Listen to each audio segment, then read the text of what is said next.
What is going on, guys, and welcome to another video. So in this video I just want to give you guys a second example, and this is actually an extension of our previous discussion on le raisonnement par contraposé. I just want to give you guys a second example and to actually emphasize on a few points. Remember that the proposition P implies Q is going to be equivalent to the proposition non Q implique non P.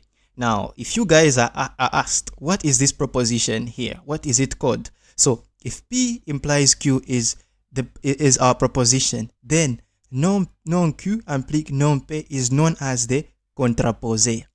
All right, or the contrapositive, the contraposé. So contraposé.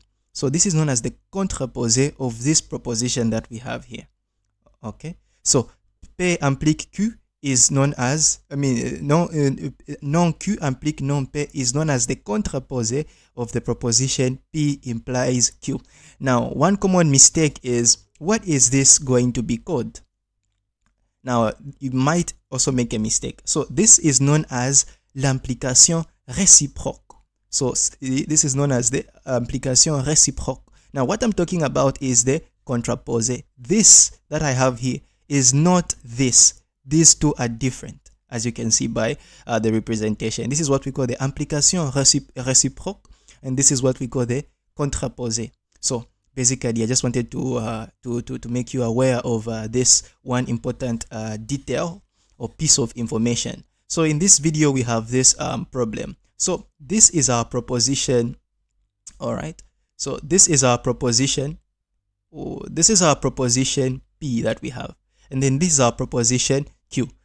And if we want to use raisonnement par contraposé, well, we have to come up with a contraposé of this proposition that we have here. So the contraposé is non Q implique non P. So this is going to be non. So what is our Q? It is n pair. So meaning n is even, n pair implique. And here we're going to have what? Here we're going to have non n au carré pair.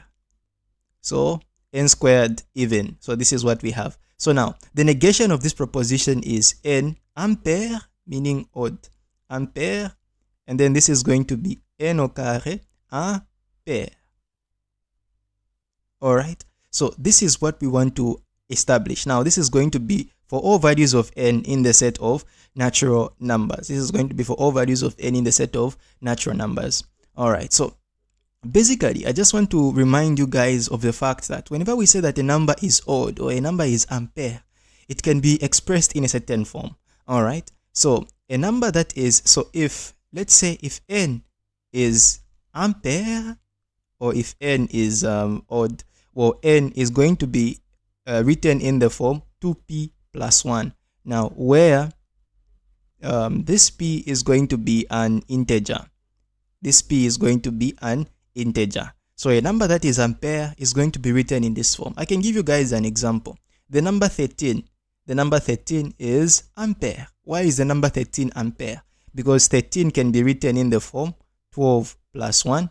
Now this is going to be equal to, now 12 can be written as 2 multiplied by 6 plus 1. So basically here our P is 6. So 13 is impair. So this is what we have.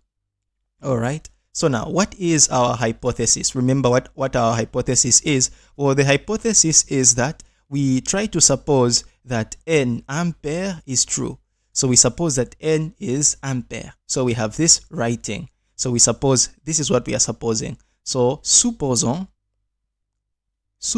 so we suppose that n is impair. So basically n is going to be equal to 2p plus 1. So where p is going to be an integer. So this is where p is going to be an integer. All right. So let me just take care of the top part. So our goal will be to establish that n squared is going to be what? Is also going to be ampere. So it's also going to be written in a similar manner. So let's try to show that. And so we say, so we have that n squared is going to be equal to 2p plus 1 squared. Now 2p plus 1 squared is going to be equal to what? So it will be 2p multiplied by 2p, which is going to be 4p, 4p squared. plus 2p plus 2p, which is 4p, and plus 1. All right, so here I can factorize by 2 and have 2, and here I'm going to have 2p squared plus 2p plus 1.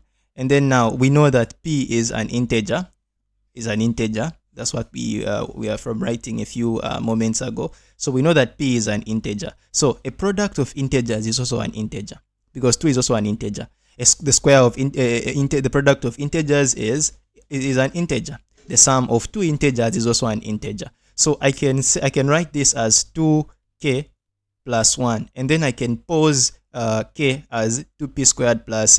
So this is where k is also going to be an integer, like so. So here we have posed. So posons,